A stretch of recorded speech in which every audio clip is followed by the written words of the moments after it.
ये बात किसी से छुपी नहीं है कि देश भर में ड्रग्स माफिया कई सालों से बेखौफ होकर अपने नशे के कारोबार को बढ़ाने में लगे हुए हैं। इतना ही नहीं, कुछ साल पहले तक नशे की लत से युवा पीढ़ी को बर्बादी की कगार पर लाकर मोटा मुनाफा कमाने के फेर में रहने वाले नशे के ये सौदागर धड़ल्ले से अपने काम को अंजाम देते आ रहे थे और उनके मन में किसी का कोई भी डर नहीं था। लेकिन नारकोटिक्स कंट्रोल ब्यूरो के एक बेहद ईमानदार और कर्तव्यनिष्ठ अधिकारी के तौर पर अपनी पहचान रखने वाले समीर वानखेड़े ने ड्रग्स माफिया की कमर तोड़ने में कोई कसर नहीं छोड़ी। जी हां, दरअसल शाहरुख खान के बेटे आर्यन खान की ड्रग्स केस की जांच करने वाले एनसीबी के पूर्व जोनल डायरेक्टर समीर वानखेड़े आरोपों की अब जांच की जाएगी। बता दें कि फरवरी में समीर वानखेड़े ने राष्ट्रीय अनुसूचित जाति आयोग से शिकायत दर्ज करवाया था, जिसमें उन्होंने एनसीबी के डीडीजी ज्ञानेश्वर सिंह के जांच पर और उनके परिवार को परेशान करने का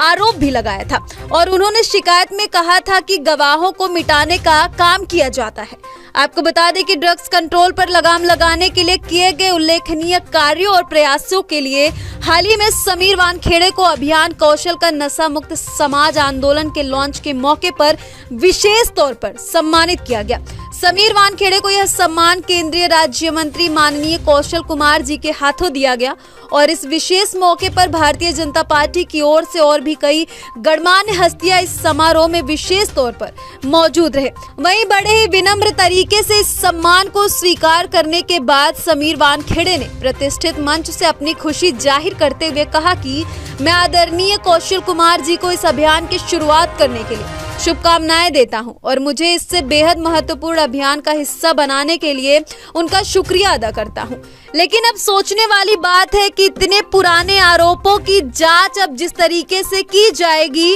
वहीं अब एनसीबी के दो बड़े अधिकारी आमने सामने होने वाले हैं। हालांकि समीर वानखेड़े के द्वारा जो काम किया गया है उसको लेकर बहुत लोग समर्थन में रहते हैं और इसी बीच नीलोत्पल मृणाल हैं जो कि समाज सेवक हैं, वो भी अब समीर वानखेड़े के काम को लेकर के लोगों को सतर्क कर रहे हैं। और एनसीबी के डीडीजी ज्ञानेश्वर सिंह और राजीव शुक्ला जो कि आईपीएल के चेयरमैन रहे हैं और कांग्रेस के महासचिव भी रहे हैं, इन दोनों को लेकर गंभीर आरोप भी लगाए हैं। और उन्होंने कहा है कि राजीव शुक्ला और ज्ञानेश्वर सिंह का बॉलीवुड के साथ उठना बैठना आज से नहीं कई सालों से है और उनका साठ गांठ कितना बैठता है ये तो किसी से छुपा नहीं है। तो आगे नीलोत्पल मृणाल जी ने क्या कुछ कहा समीर वानखेड़े के समर्थन में, आप वीडियो में सुनिएगा। और ये किसी से नहीं छुपा है कि समीर वानखेड़े के जो कार्य हैं वो काफी सराहनीय रहे हैं।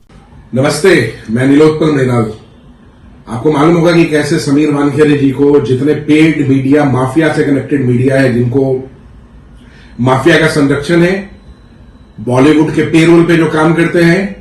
इसके पहले जो दाऊद इब्राहिम के मिनिस्टर्स थे जो महाराष्ट्र सरकार में काम कर रहे थे, इसके पहले जिनके पेरोल पे ये मीडिया है, वो पूरा इमेज टार्निश करने पे लगी है। ये ज्ञानेश्वर सिंह जो विजिलेंस हेड कर रहे थे नारकोटिक्स कंट्रोल ब्यूरो में, ये आप लोगों को जान के आश्चर्य होगा, ये राजीव शुक्ला जो आईपीएल का चेयरमैन रहा है, कांग्रेस में मिनिस्टर रहा है, कांग्रेस का सबसे बड़ा आप समझिए उसको लाइजनिंग का मिनिस्टर बोल सकते हैं आप, उसका ये ओएसडी रहा है। बॉलीवुड से कैसी साठगांठ राजीव शुक्ला की मुझे आपको बताने की जरूरत नहीं है। कैसे शाहरुख खान की टीम कोलकाता नाइट राइडर्स और आईपीएल में खेल करती है, काम करती है। और ये ज्ञानेश्वर सिंह जिसका सारा बॉलीवुड के साथ उठना बैठना पहले से है, ये जान के बहुत ताज्जुब है कि कैसे डीजी एनसीबी ने इस ज्ञानेश्वर सिंह को विजिलेंस का काम दे दिया, वो भी उस छोटे से स्टार के बच्चे के लिए जिसका राजीव शुक्ला के साथ डेली उठना बैठना है। इस बात की अब जांच होनी चाहिए कि क्या इसमें राजीव शुक्ला का इन्वॉल्वमेंट है, क्या राजीव शुक्ला के बोलने पे राजीव शुक्ला और ज्ञानेश्वर सिंह का फोन कॉल और जितना व्हाट्सएप कॉल, क्योंकि मैसेज पे तो लोग बात नहीं करते होंगे और उनका